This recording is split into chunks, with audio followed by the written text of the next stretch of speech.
Monseñor Pedro, ¿cuál es el fundamento de este encuentro donde se resalta la belleza del matrimonio, pero también se enfrenta a una crisis latente en esta unión? Recordarnos a nosotros los párrocos la labor protagónica que tenemos en el acompañamiento permanente de los fieles, especialmente en el acompañamiento en esa situación que incuestionablemente es maravillosa, pero que presenta a los fieles grandes desafíos, y es fundar hoy un matrimonio y una familia. O sea, el llamado es tener un constante acompañamiento por parte de los párrocos, centrar la mirada de pronto más en la familia. La pastoral familiar, el acompañamiento a las familias, incuestionablemente que es la labor fundamental que el Papa Francisco en la Amoris Laetitia a todos nos ha dado. Pero de manera particular a aquellos que somos pastores de la Iglesia, salir al encuentro de las necesidades de nuestros fieles en la vida real, en la vida concreta, en la vida familiar. Esa es hoy nuestra misión más importante. Se está entregando también hoy un documento, un libro que encierra de pronto ese resumen de los dos sínodos referentes a la familia. Sí, allí se presenta cómo en realidad el magisterio del Papa Francisco, a diferencia de lo que algunos piensan, está en plena continuidad con el magisterio de sus predecesores y con el querer, con la voz de los obispos reunidos en varios sínodos, tratando allí el tema del matrimonio y de la familia. Pero es ver también cómo el Espíritu Santo, a través del Papa Francisco, ha suscitado en la Iglesia una mirada que focaliza en la familia su misión primordial hoy de cara a la evangelización en el mundo. Antes no se hablaba de la nulidad, ahora se habla mucho. ¿Qué se puede decir al respecto?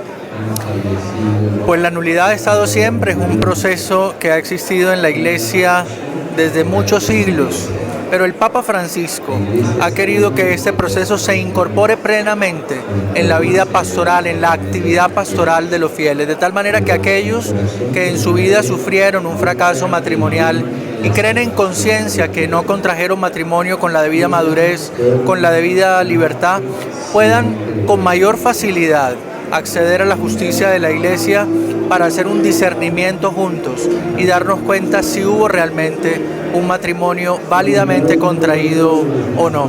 Es una oportunidad que refleja el ser misericordioso de Dios, que refleja también el ser misericordioso de la Iglesia.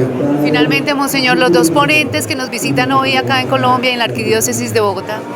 Pues realmente para nosotros es un honor tener al decano de la Rota Romana con nosotros.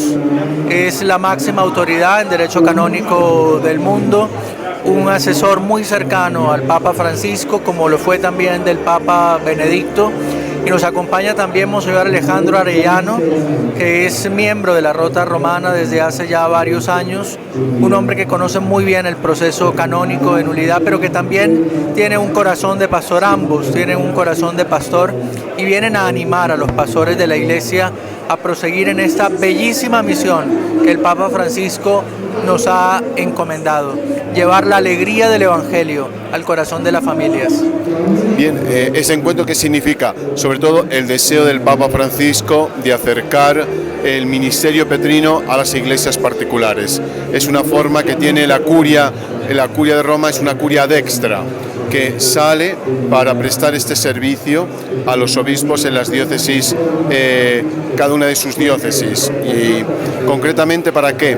Para desarrollar y dar a conocer y aplicar mejor el motu propio, la reforma del proceso matrimonial canónico del Papa Francisco, y también la exhortación a Amoris Laetitia sobre todo lo que compete al capítulo 6, sobre la cuestión del discernimiento en el caso de una hipotética, una posible nulidad del matrimonio, y también en el ámbito del capítulo 8 sobre el discernimiento de aquellas personas divorciadas, vueltas a casar, que no pueden acceder a los sacramentos.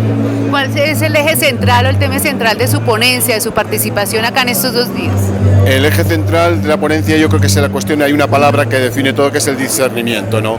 El discernimiento tanto en un primer momento para aquellas personas que contrajeron matrimonio y que tal vez ese matrimonio ha sido nulo y podría, si se verifica, respetando siempre el favor veritatis, ¿no? Y el favor matrimoni, fundamental, una posible nulidad y por tanto realizar un nuevo matrimonio, y también el discernimiento para aquellas personas que aún no pudiendo anular su matrimonio porque es un matrimonio válido, que puedan de alguna manera hacer un discernimiento en su matrimonio para ver al final de ese camino, después de un camino penitencial, si hay alguna posibilidad de que se den los requisitos necesarios para poder estas personas acompañarlas a discernir, a acompañar, a discernir e integrar. También, y por último, también un llamado es a los párrocos para que acompañen más a las familias, de pronto esas familias en crisis, y decir, bueno, si hay voluntad de las dos partes, poder salvar un matrimonio. Efectivamente, el rol y el papel del párroco es fundamental en este tipo. Por eso se ha querido que este encuentro vaya dirigido a todos, obispos, vicarios judiciales, pero sobre todo el párroco. ¿Por qué?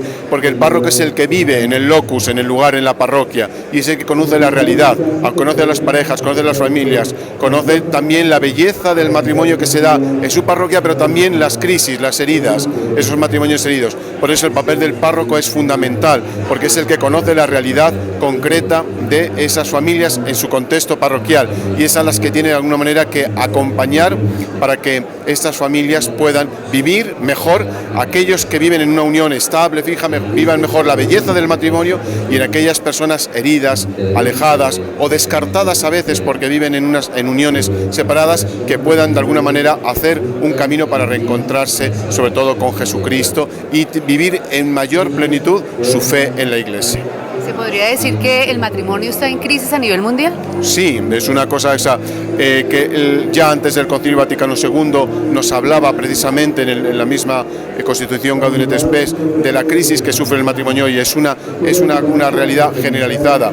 Y eso mismo, por eso el Papa ha querido que en este dos sínodos sobre el matrimonio y la familia como una cuestión madre dentro de la Iglesia. ¿Por qué? Porque el matrimonio sufre hoy también, ya desde hace decenios, como consecuencia del individualismo, del hedonismo, del relativismo, sufre esta crisis que es necesario entre todos de alguna manera hacer restablecer la belleza y la alegría de la unión matrimonial. ¿Siempre permanecerá vivo el matrimonio? Sí, permanecerá porque es una realidad, es una institución natural que ha sido elevada a línea de sacramento, que ha sido querida por Jesucristo, y yo creo que la realidad del matrimonio, pero todos tenemos que ocuparnos y hermarnos, no solamente los obispos, los vicarios judiciales, los párrocos, pero sobre todo ustedes, los matrimonios, que también son los que tienen que ser también los primeros testigos y testimonios de que el matrimonio es posible hoy en día, hacer un matrimonio indisoluble, fiel,